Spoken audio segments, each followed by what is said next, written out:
What's up guys, welcome back to Star Wars Timeline. My name is Ben, and today we're discussing Tenel Ka, one of the more interesting female characters that actually originated in young adult Star Wars books. In this video you can expect a character synopsis. I will give you a brief introduction to her story. We'll take a look at her personality traits as well as her abilities and powers, as well as discuss my personal impression of this character and what I hope to see in the future. Now, quick alert guys, in the middle of this video I will post a spoiler alert. There's part of the story that I would like for you to skip if you're somebody who intends to read the expanded universe. Go straight to the next section of my video. Well, I'll give you the impression of the character and skip that particular part of the story because there's a great reveal happening. Anyway, without further ado, let's jump into it and start with Tenel Ka. So she was originally created by Kevin J. Anderson and his wife Rebecca Moesta in 1995 in popular series called the Young Jedi Knights. Tenel Ka Djo is the daughter of Prince Isildur of Hapist Cluster and Dathomiri witch Tenel Ka Djo. She's born somewhere between 8 and 10 years after Episode 4 or after Battle of Yavin. And when she is a young teenager, she actually joins Luke Skywalker's Jedi Academy on Yavin 4. This is what has been established in Star Wars Legends books, and that's where she goes to train with him. She quickly becomes friends with the Solo twins. For those of you guys who are here for the first time, quick reminder, in Star Wars Legends, these are the children of Han Solo and Leia, Jacen and Jaina Solo. So Tenel Ka Djo quickly becomes friends with them, also with Chewbacca's own nephew, Lobaka, who also goes to this Jedi Academy to train as a young, capable, force-sensitive, and other students as well. There's a very interesting story segment earlier in her training where she loses her arm right above the elbow. And this happens during the training session with young Jacen Solo. And after this accident, there's a quick a moment where the friends don't know where they are. They kind of like reassert their friendships between Jacen and Tenel Ka and the rest of the kids. But they quickly realized that it wasn't Jacen's fault, that it actually was Tenel Ka herself, and because the nature of her strong-willed personality, that she was quite arrogant and unprepared for that fencing session, and that's why she lost her arm. And as a teen, she goes on many adventures in that particular book series, and this character later on becomes very, very crucial for the rest of the expanded universe. But her early adventures would involve something like fighting the Shadow Academy, which is established by one of Luke Skywalker's former disciples, Brachus, and it's also part of the Young Jedi Knights series. Tenel Ka Djo is one of the prime characters in that series who helps fight the Shadow Academy. She also helps vanquish the anti-human and anti-Jedi terrorist group called the Diversity Alliance. That's actually the name of one of the books in that particular series. Tenel Ka Djo is also very important there. She also helps defeat the Black Sun criminal syndicate from rising again in the power. Now, this crime syndicate, this organization, is introduced in the previous adult Star Wars books, The Shadows of the Empire. And of course, Prince Xizor, or Xizor, whatever you want to pronounce his name, was the leader of that organization. And from the children's perspective in those adventure books, Tenel Ka Djo is the one who comes back and finally, defeats that criminal organization. So now we jump from the young book reader series and go into the adult Star Wars EU expanded universe, and this is where Tenel Ka becomes even more prominent character. So there's this great set of books called the New Jedi Order, where this interstellar alien species called the Yuuzhan Vong come and they dominate the galaxy where the Star Wars takes place. And of course, as some of you may know, they are the aliens who specialize in all bioengineered weaponry, including their armor, the staffs that they use, all the weaponry, even the fighter jets that they fight. Everything is made out of either coral or kind of living tissue. And this is where Tenel Ka becomes also very, very prominent. She is one of the members of the Merkur Strike team who go to this planet to destroy these predators called Voxin. And Voxin are genetically engineered predators who were created by these interstellar invaders specifically to hunt everybody who is force sensitive and obviously who are Jedi, who are the prime target. Tenel Ka Djo is also very, very a big part of that Yuuzhan Vong war. And later in the story, as she matures and becomes more capable and grown, she becomes the queen mother of her own people, the Hapes cluster. And the daughter has a daughter with Jacen Solo called Alana. Obviously, the couple has a very a blooming relationship with one another, which is actually explored much earlier in the young adult books, where they exchange a brief kiss and they start having feelings for one another. But it doesn't develop until much, much later in the story. Now, remember, guys, where I warned you in the beginning of this video of a quick spoiler? Now, here's your full-on spoiler alert. From this point forward, the storyline that I'm going to discuss is going to have some major, major revelations. And if you intend to read those books, I would honestly skip this part. I will definitely timestamp it so you could jump right next to the next section of this video where I talk about her personality traits and her abilities. But let's continue with her story for now. So why did I give you that spoiler alert? Well, because some very major events happen.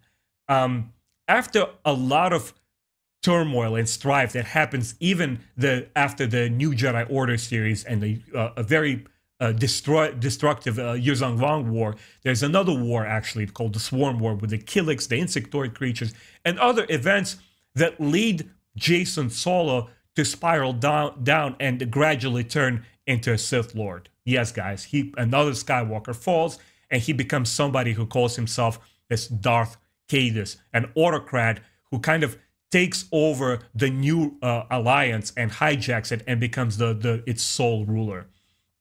And what happens here, the reason that I mentioned Jacen, obviously, is because he has a daughter with Tenel Ka Djo, and this has a huge, huge impact on her character.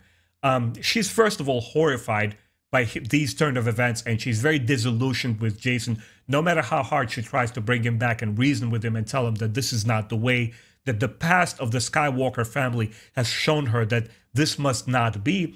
But Jacen, for some reason, is convinced that it's the only way to protect his wife and the daughter. So you could see somewhat similar beats with, of course, Anakin Skywalker trying to save Padme, but not quite the same. You got to read the full story to understand where she's coming from. Anyway, to make the long story short, she's very afraid of Jacen and what he might do. So she grabs her daughter and she goes into hiding.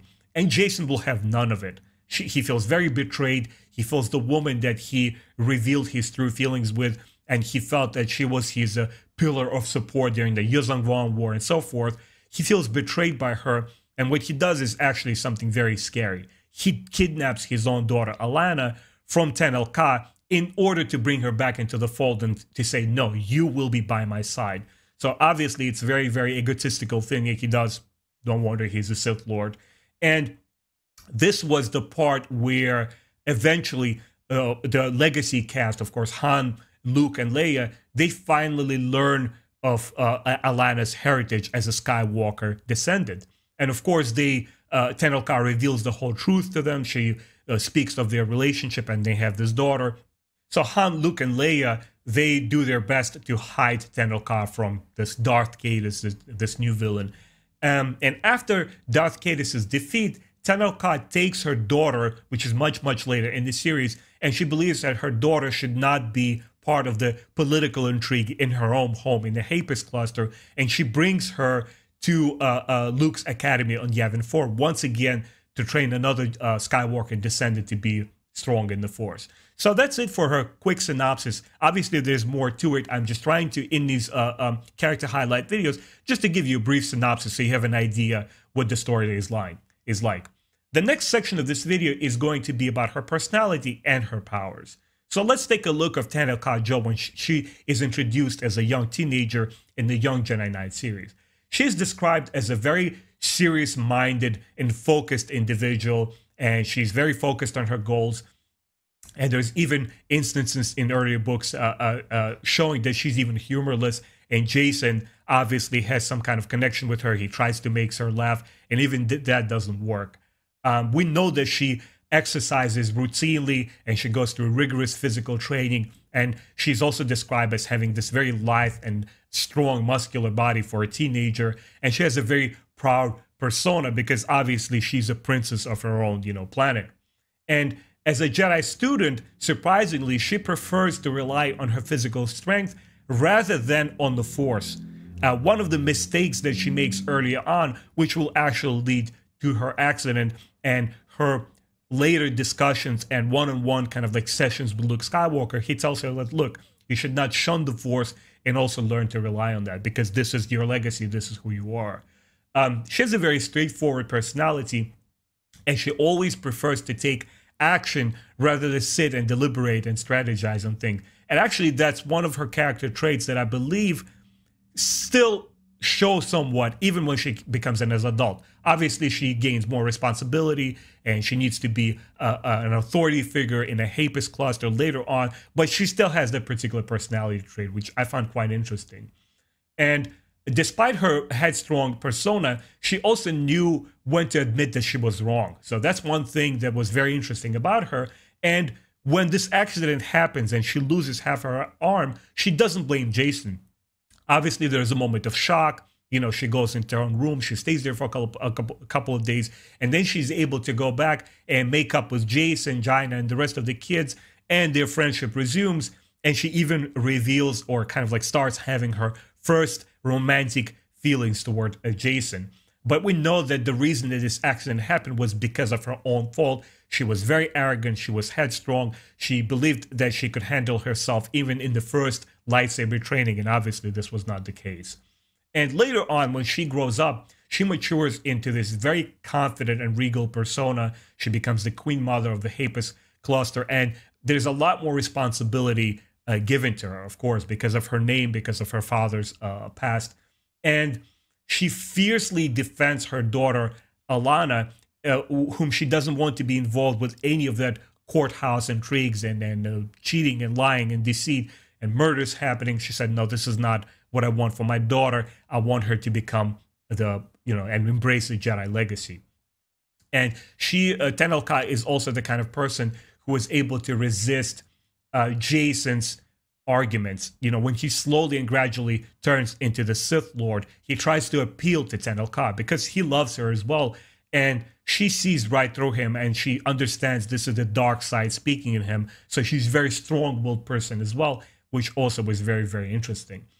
So that's her personality traits. As far as her Jedi powers go, we know that she's very capable, that during the Yuzong Vong War and as a member of that Merker Strike Team force, she's capable. She knows how to handle herself with the lightsaber, especially considering the fact that she fights only with one hand. She refuses to have a prosthetic for her amputated arm. So she's capable, but there are not any standout abilities that I could personally think of or remember. I checked her through her Wikipedia page. There is nothing honestly there. It's been years since I read all of her books, and nothing really comes to memory to say that she was like an extraordinary Jedi in terms of her skills.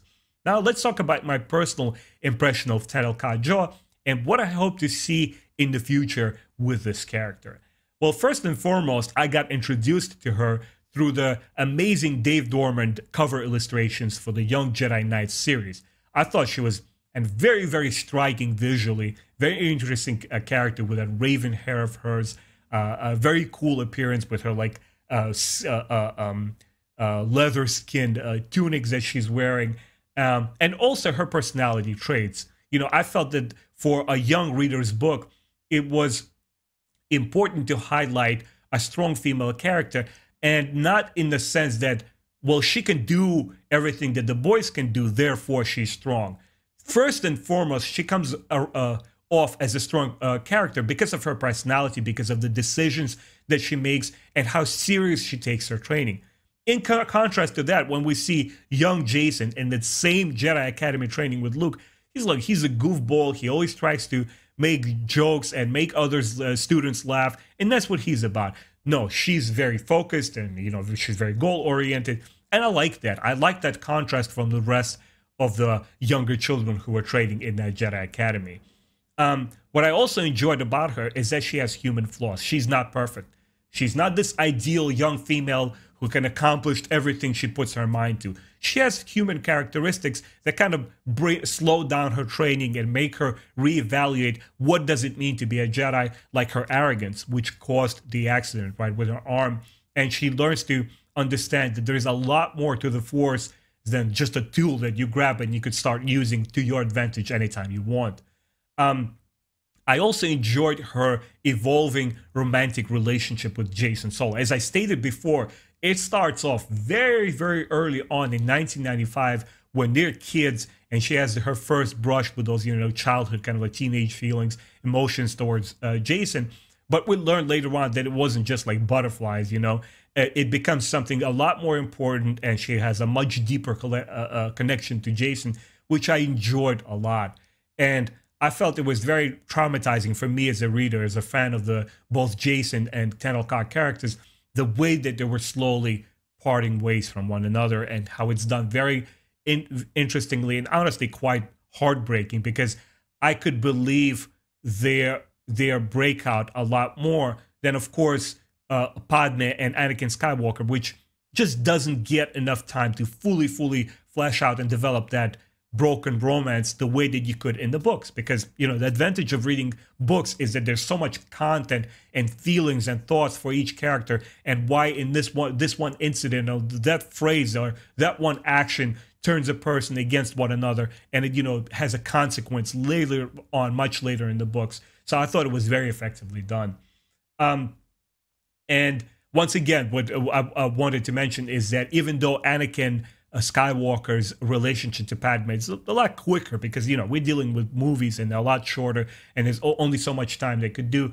But as a reminder to the story that George Lucas was telling us in the Star Wars prequels, it was very nice that the authors were able to take that similar story element and reintroduced it with now a new generation of Skywalkers, right? Jacen Solo, who's the son of Leia Skywalker, and Tenel Ka, and have somewhat similar beats, but not quite. I can't say that it's quite a copycat of what's done in prequels. The romance is somewhat different and has its own little things going for it, which I also liked.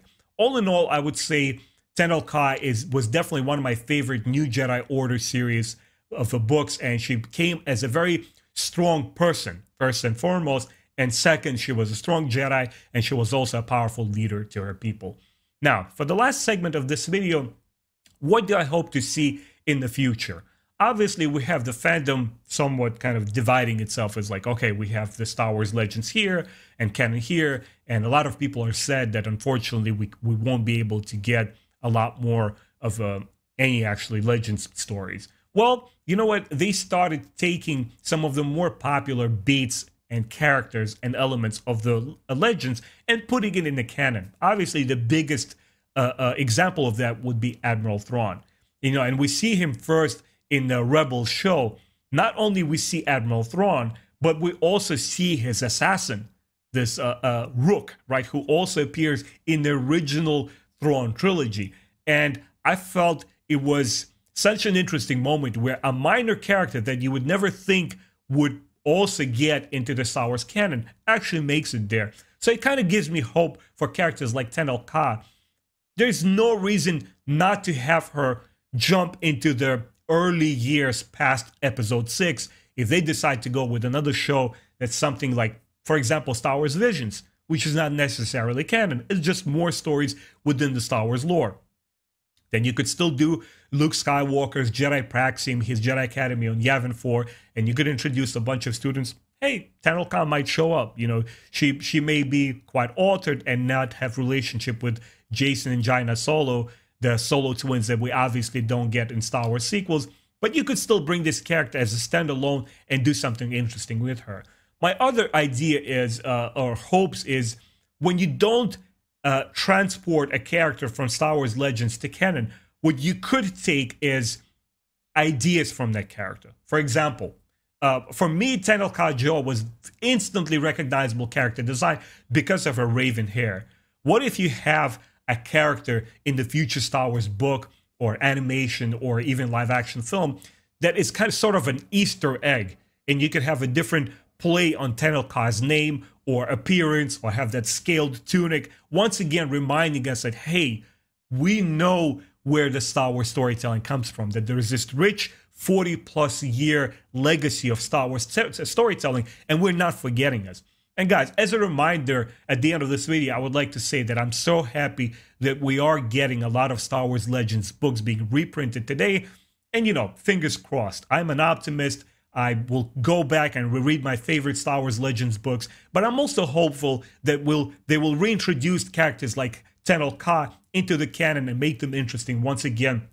And I have a whole new generation of Star Wars fans experience this character and go back and say like, well, hold on a second, where is Tenel Ka coming from? Oh, she's from the Young Jedi Knights series from Kevin J. Anderson and Rebecca Moesta. Let me go back and check out those books as well and, pay tribute to those original Star Wars authors as well. Anyway, guys, I hope you enjoyed this character highlight. My name is Ben, and I do these as often as I can. If you enjoyed this video, please consider subscribing to this channel, supporting me in any way you can. Hit that bell button so you don't miss my future videos. I do stuff like Star Wars book reviews, comic books, character highlights, video shorts, discussing Star Wars lore videos, and I started my gameplay of the Star Wars Knights of the Old Republic. I hope you like it all, and I'll see you guys next time.